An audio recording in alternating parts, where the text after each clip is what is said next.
Holy One, blessed be He. The Holy One, blessed be He. In our halachic discussions, we sometimes cite the phrase, Elu ve'elu divrei Elokim chayim. Both of these are the words of the living God. When we use this, we often mean that we must treat two differing halachic opinions as equally valid. The statement comes from Eruvin 13b, in which we find the following. Amar Rabbi Abba Amar Shemuel, Shalosh shanim nechleku veit Shammai uveit Hillel, halalu omerim halacha kemoteinu, v'halacha omerim halacha kemoteinu. Yatsa avad kol ve'amera, elu ve'elu divrei Elohim chayim hein, v'halacha keveit Hillel. Rabbi Abba said in the name of Shemuel, Beit Shammai and Beit Hillel disagreed for 3 years, each saying, the law is according to us. Then the voice of God came down, declaring both of these are the words of the living God, but the halacha is like Beit Hillel. Although, or perhaps because, both Beit Shammai and Beit Hillel had made their halachic rulings in accordance with God's will, God chose between them. This kind of direct involvement in the halachic process barely happens in the Gemara, and to my knowledge, it doesn't happen at all today.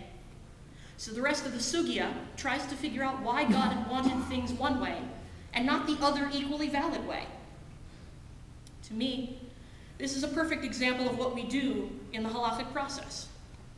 We humans are doing our best to figure out the behavioral implications of what God has told us and what God wants from us when God hasn't been so explicit.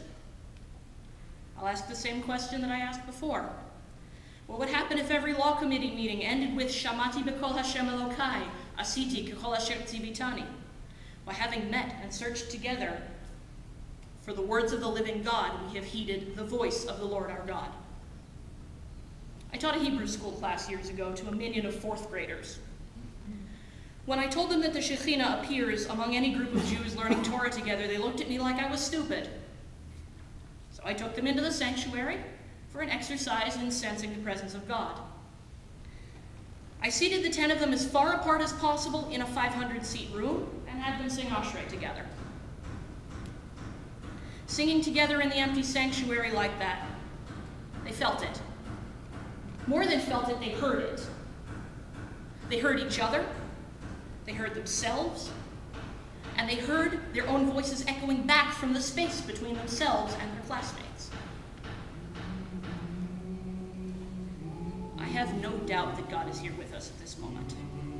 I can feel God in the pursuit of Torah study, in the power of pursuing it together, and in what has driven me to this point in my life, on this place, on this day. Adonai Elohai, b'kolecha shamati, v'hineni menasa la'asot k'chol asher tzivitani. I feel your presence, Lord my God. Please be proud of me.